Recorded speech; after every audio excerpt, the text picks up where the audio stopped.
finally waking up.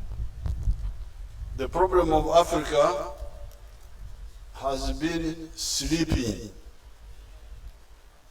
In Luo we say Nino Matek. In Rusoka we say Kulambara. Okwebaka. Okugwejejera. This has been the problem of Africa and its leaders, especially in the last 400 years. The Africans have been asleep, especially their leaders. The story of the human race starts 4.5 million years ago. That is when man evolved from lower primates to what we came to call Homo sapiens sapiens,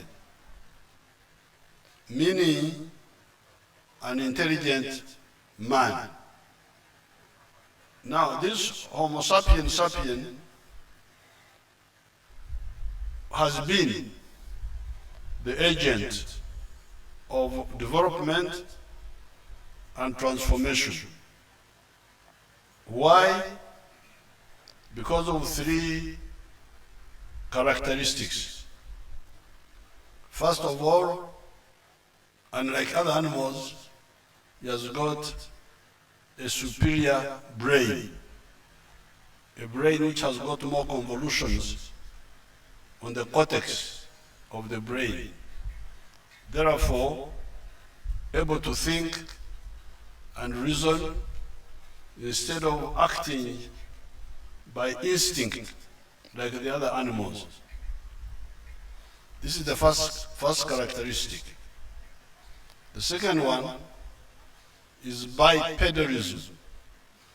The fact that you people, you walk on 2 legs instead of walking on 4 legs or crawling on the ground like the snakes I saw there when we were coming. This frees your eyes to see far and your brain to think more. When a snake is in the grass, maneuvering around, doesn't have time to think. It is too busy negotiating through those obstacles.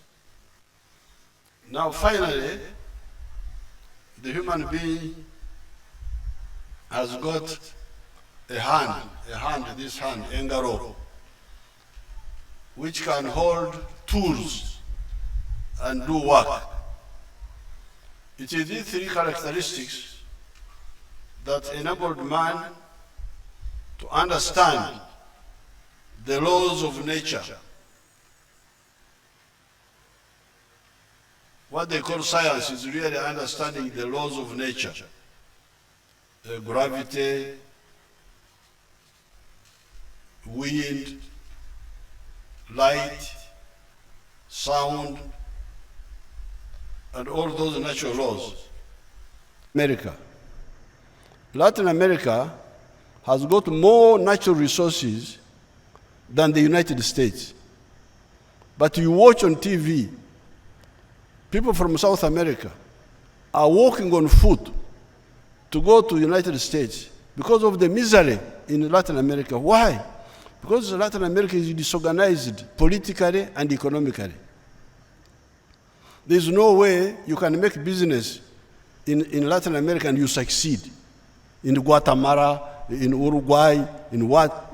Those are rich in presidents, but poor in everything else. Have a lot of presidents, they come to meetings, a lot of gun salutes, but poor in everything else.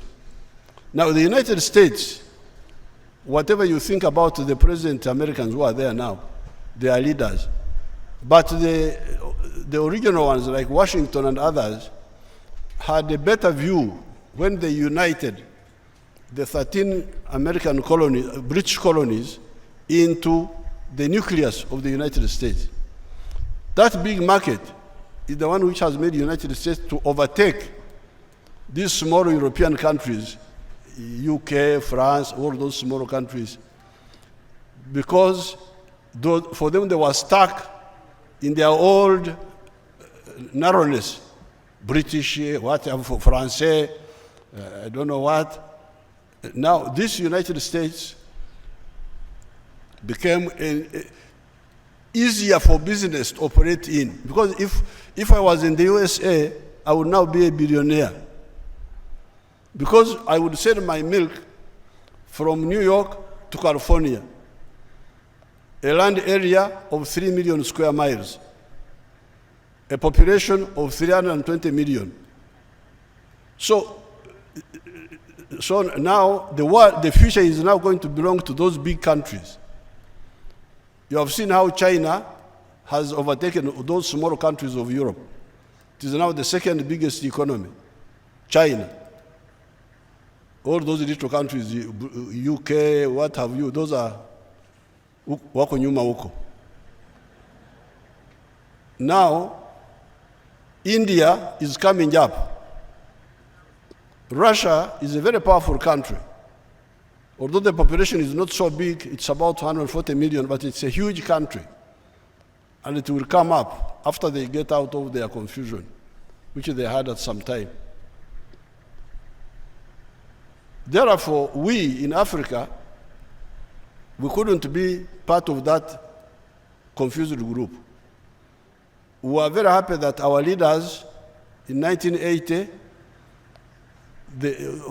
some of us were still fighting, but those who were in charge, they met in Lagos, and they launched what they called the Lagos Plan of Action. You can check it on your internet, you will see what it was. But it was saying, Africa to be prosperous, we needed to have a common market. That's how we started with the East African, with COMESA, what became COMESA. And East African Community. And now we are talking about the African Common Market.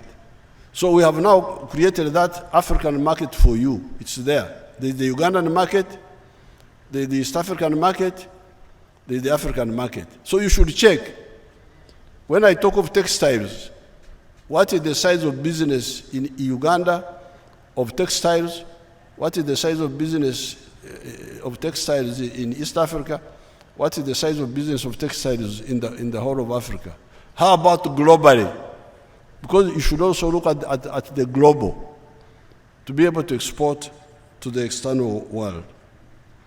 So finally, I will have a meeting with your leaders, Nyamutoro's group, so that we discuss about the funding for your innovations. Of course, there is already money in UDB. We are putting that money there. But why can't the youth access it? Why can't we have, is UDB here? Are they here? They are not here. We shall meet, and we shall definitely fund these innovations if they have got a clear business perspective. So you tell these Europeans, say, Mutuleke.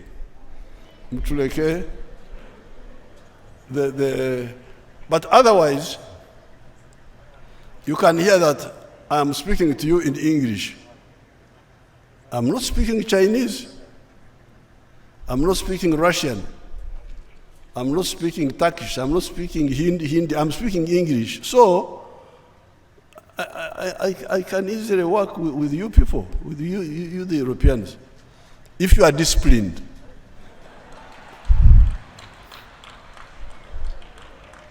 The problem is that they lack discipline. Somebody comes to your house, say, this chair should be, you man, you have just come to my house. You should sit where I show you. Not to tell me this chair should be here. This is bad manners. So, but these young people in the embassy are good young people. That young man is, I know him. And the girl is from where? You will tell me where you are from. The young man is from Sweden. Sweden looked after my children very well and my wife. They are disciplined in Sweden. So I will pass by their exhibition.